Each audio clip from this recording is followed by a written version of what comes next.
Thank you, Chair, and thank you, Mr. Davies and Mr. Lisk, for your attendance today. I listened very carefully, Mr. Davies, to your opening statement, and the hallmark from my perspective is the desire to restore public confidence and trust.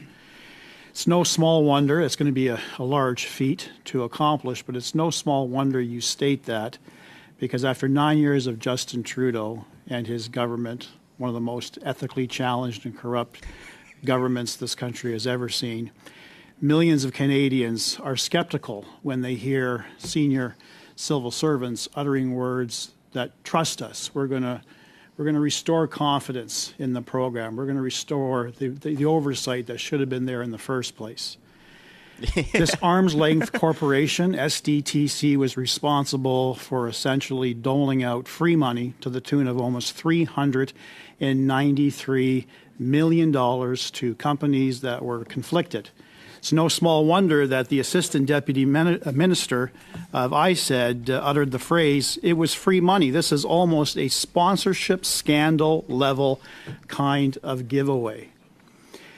Public confidence is shattered with the ability of this government to distribute taxpayer monies in a prudent and ethical manner. So if I understand you correctly, the current SDTC organization is under the umbrella of NRC, correct? Mr. Chair, it is not. It is not? No. They are with IRAP? Mr. Chair, the SCTC still exists as a foundation. It has an interim board. Its employees are still employees of the foundation. Yep. Right. They're So not it's still part of going. NRC. That's what I said. Okay. So it's still going. Who's supervising? Who's providing that daily supervision and monitoring of granting monies to these startup green companies? Who is doing that? Themselves. Mr. Chair, I believe Paul Booth was here on a previous testimony. He's one of the interim board members, I believe the chair. So the interim board is supervising as the board of SCTC the activities. So we have one chair and we have two directors doing all the supervision. So is that correct? As I understand, sir, Mr. Chair, there are three interim board members and then the management of SCTC. Okay. That run the organization at this time. All right. So they are providing the oversight on behalf of the federal government. Is that correct? And Mr. Chair, there's also, as I understand it, there's a contribution agreement. I understand that. Between the department so and the NRC is not providing any oversight. Once we have taken on responsibility for the program. At the moment, NRC is not providing oversight, correct? Mr. Chair, I would say that's accurate, yes. And IRAP is not providing oversight. That's what I thought. We'll be involved once the transition's taken place. Okay. Well, according to the minister in his statement on June 4th, 2024, he talks about essentially the NRC providing a level of oversight. The actions were rooted in our commitment to transparency, accountability, upholding the highest standards of integrity, says the minister. As Government of Canada organization, the NRC is subject to rigorous and stringent oversight of its personnel and finances. This structure will help rebuild public trust while increasing accountability, transparency, and integrity. So he's actually misled Canadians in believing that you're providing that extra layer of transparency and accountability, which is the furthest from the truth. That's not happening right now. You're going to move towards that in 2026, but money is being channeled right now by one board chair and 3 board members and the current SDTC organization, because no one was fired. The existing board of SDTC either resigned in shame or resigned after public pressure. The current board chair found guilty of 2 ethical violations by the ethics commissioner. All of the directors resigned in shame. So what confidence can Canadians have moving forward that between now and 2024 and 2026, when the new corporation takes over, that there's any accountability, any transparency? How are Canadians supposed to feel confidence, sir, after hearing my exchange with you right now? What confidence can you give them? So, Mr. Chair, just a clarification that the transfer that will be undertaken will be done within this year. And we would hope if we can do that earlier, we will do so.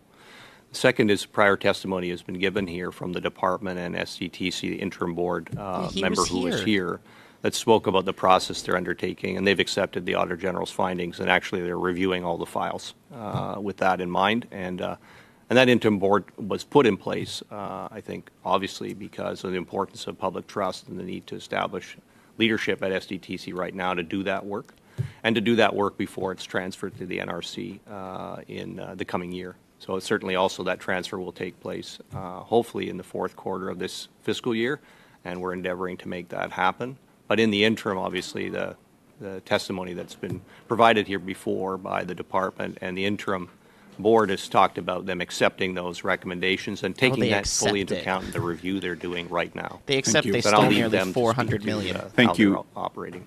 Very much. Putting out to Ms. Khalid. You have the floor for 5 minutes, please. Oh, no, not Khalid. No. I'm going to go Chair, get a coffee. and thank you to the witnesses. Just can't picking listen up to on her. that oversight piece, the role of the Public Accounts Committee is to provide oversight of how public funds are spent. The role of ministers within their departments is to provide that oversight of the work of departments. We are in no way here to defend any actions by bureaucrats, by departments. We are here to provide oversight of what happened and how can we improve that process. Now, the minister, as soon as he learned, and the Auditor General in her report with the recommendations, took action right away. And I want you to help us understand, is the NRC going to be capable of fulfilling the recommendations that have been provided by the Auditor General and the work of the minister in providing that oversight? Is it effective in this point?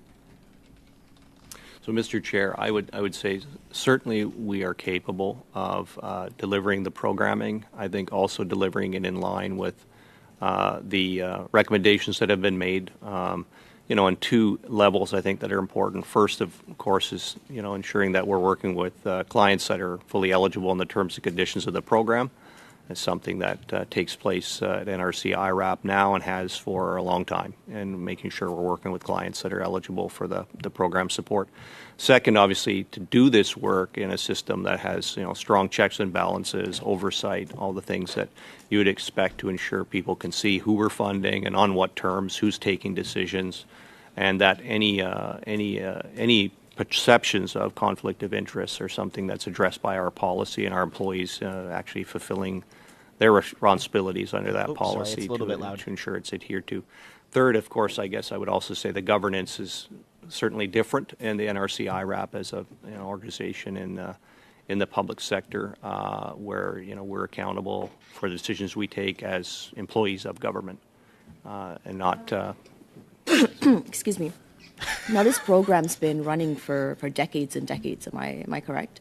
And so it has transitioned from government to government over these decades that it's run. Is this the fault of the minister? That's Is incorrect. this a corrupt government, as the opposition parties love to accuse are, or is there an opportunity that the minister took to clean up what maybe previous governments have created a muck of? How is this a Harper issue? Well, Mr. Chair, I think it's been discussed here previously as to the nature of the organization, the setup of the foundation, which was undertaken a long time ago, and a fairly unique circumstance to set up an outside organization that operates as it does.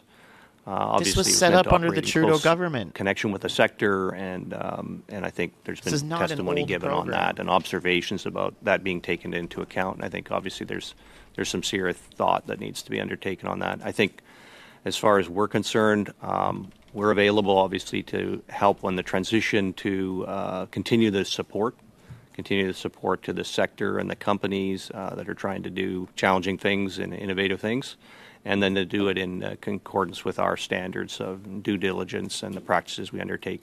Don't have any Okay, I'm comment wrong on that. the It minister actually or, started in 2001. Observations on the other parts of the question.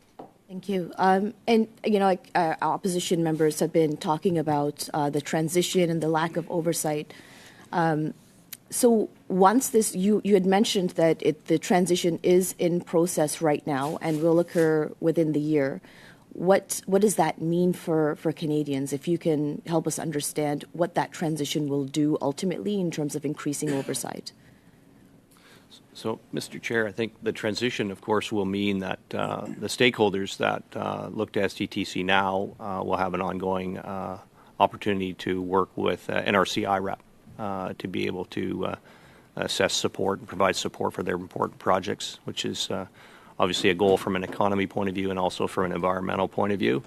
I think the other aspect that I think is critical is people will be able to understand that it's taking place inside a departmental corporation, subject to oversight at various levels. The Auditor General has jurisdiction over us to come and audit our activities. We have an audit committee. It's a bit laggy. We assess risk across the organization. There's strong processes of internal control, financial management, all of which under the Financial Administration Act, all of that applies to us.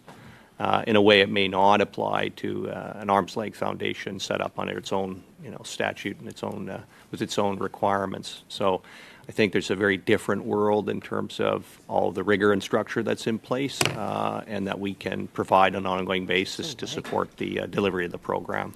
Thank you very much. That is the time.